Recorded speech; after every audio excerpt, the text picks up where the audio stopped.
Good morning, everyone. I'm Kevin, and today we're doing a little reading vlog. Say hi!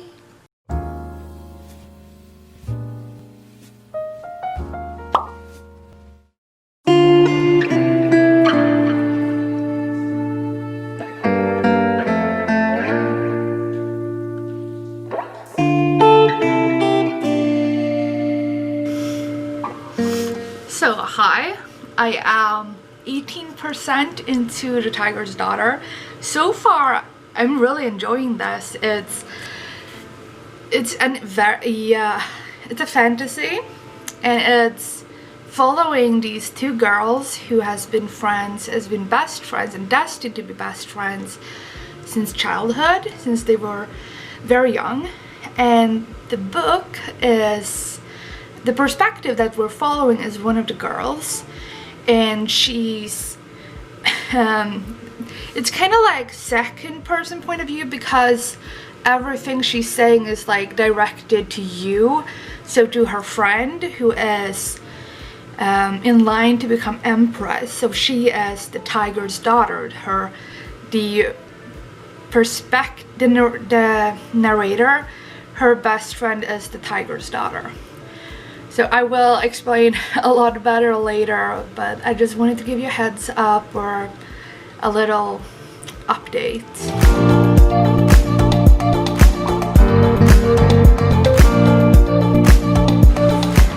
It's 8:27 in the morning, and I'm still waiting for the 2021 reading challenge. Where are you? I understand that it's less than an hour, so I assume it's going on American time, I guess, because as I said, it's been January 1st, 2021 for 8 hours and 28 minutes. But yeah. Okay, I'm not going to spoil anything, but I just came into chapter 5, and the first sentence is, home for me means two things. The first is you. And I'm just like, oh my god, this is cute. Like, I think I'm pretty sure what's going to happen. I mean, it is tagged as GLBT. Yeah, GLBT, which is very weird. But GLBT, so it is tagged as queer and has like queer romance on Goodreads as tags. So it's not really a spoiler, and it's also kind of the reason why I picked it up, because fantasy with best friends to lovers, female romance, like yes please, but the whole thing like home for me means two things. The first is you. I'm just like, oh my god, this is too sweet. Yeah, so beautiful. Hey, vad gör du? Ja, vad gör du? Athena. I needed to take a break because oh my god, this book. I'm like 100 pages in according to the ebook, and I have 12 hours and 30 minutes left on the audiobook. But oh my god. And so as I said earlier, the story, the narrator is, her name is Shefali, and she's kind of like, I don't really know how to explain her, but she is, her best friend is Oshizuka, and their story is just beautiful. And as I've noticed, thus, as I'm only 100 pages in out of almost 550 pages, it will, like, it's building up to their adulthood, because as it is now, it's just following them as children and from young children, and how their relationship grows, kind of. So yeah, they're still kids basically right now, but I can't wait to get further into this, but it's just something happened in the book and I'm just like, I have to take a break. So that's what I'm doing. So I figured I could update you guys. It's up! This that I have been waiting for all morning, it's up! Start challenge.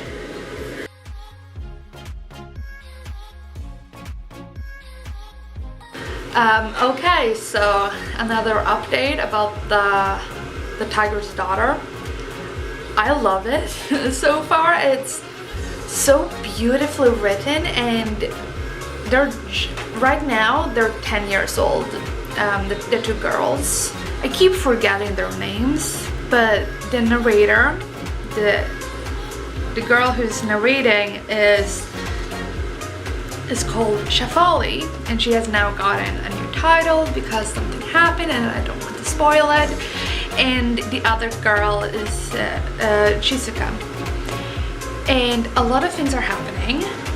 And Shefali and her tribe, which are nomads, they're kind of like a nomadic people. They travel around doing different, like going from place to place, and they just found out about a demon, and they found like corpses, and now they're trying to find a demon and behead it, because the only way to kill a demon is to behead it.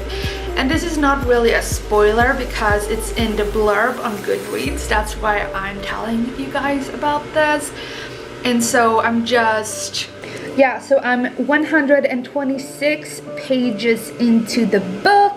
But so far I love it, and it's so beautifully written, and I have highlighted a lot of quotes throughout it, and if it holds up the rest of the book, I'm going to order it and have it as a physical copy as well. And every highlight that I've done on the ebook by a script, I will do in the actual physical book. So I hope this will just keep going as strong as it has. And if so, I'm buying it. It's an amazing book, and it's so well written, and the world feels real, and I didn't think that I would enjoy the whole the second person narration that Shefali says that she's narrating to Shizuka.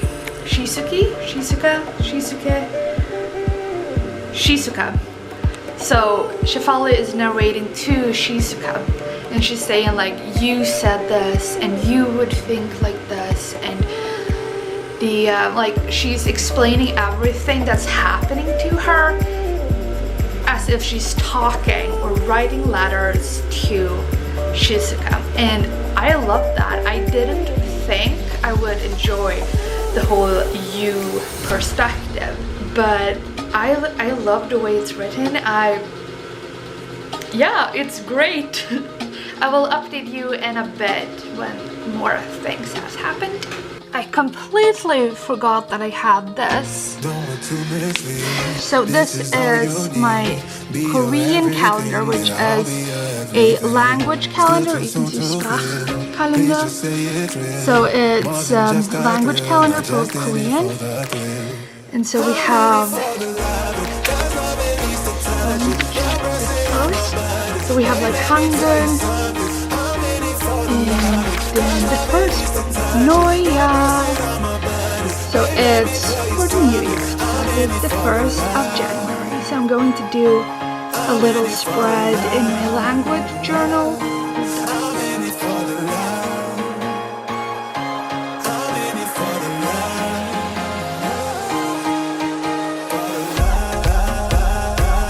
Okay, so something happened, and oh shit, like completely unexpected. I did not expect it, obviously, since I said it was unexpected, but like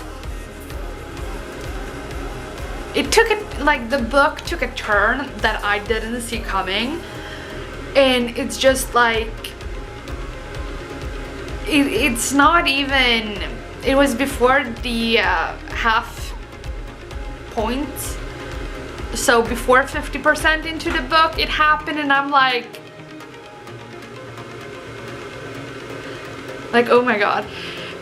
Honestly, I want to talk about this book with someone. That's how it's affecting me, and I'm like, oh shit, yeah. And it's currently 12:40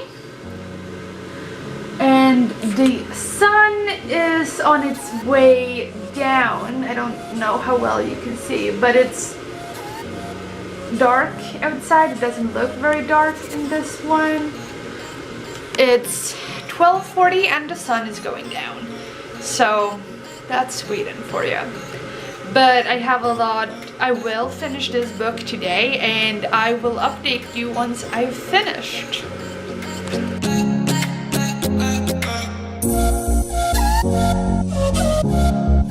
So I just finished The Tiger's Daughter, and I said I touched on this a little bit earlier, but it is actually partly, like, it has two perspectives. I didn't explain that very well earlier, but it has two perspectives. The first one is Shefali, who is narrating everything that had happened since childhood until adulthood, until a very certain, like, specific thing that happened, a specific event, and all of that is a letter. It is like a letter or multiple letters, I'm not sure, but letters. It's in that format, and it's you. Everything is like narrated with you pronouns, as if specifically to Shizuka. So the narration from Shefali is towards Shizuka. So it's you towards her, and you look like this, and you said this, and things like that.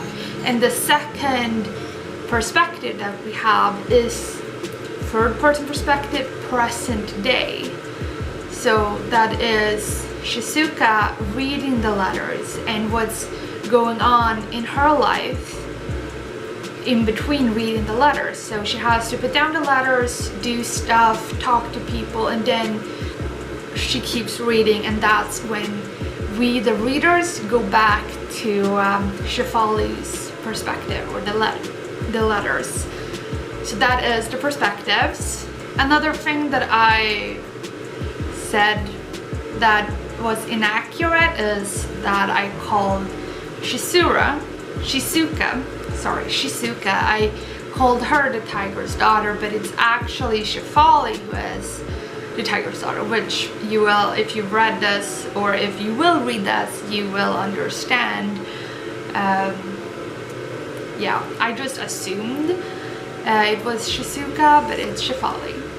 There is, however, one specific thing that I want to address, even though I've spoken a lot of positive things about this book, because I do believe this book has a lot of great things going for it. It's a beautiful story, it's beautifully written, and I love the perspectives that we get. But there is an issue that I want to address, and it's the fact that the places, the world, the languages, everything, the cultures are heavily influenced / based on East Asia, specifically Mongolia, China, and Japan. Yeah. So those three countries, both their cultures and histories have inspired this story. So there are a lot of inaccuracies and mistreatment, I want to say, about those cultures, and I do not speak as a person of those cultures. I am not East Asian, I am not Mongolian, I'm not Chinese, I'm not Japanese, so I can't speak for the cultural appropriation, which it basically is. That's the issue. I can't speak for that, and I didn't notice anything. I just thought it was like cool that it was inspired by East Asia. I felt that was something that we need more of in the fantasy genre.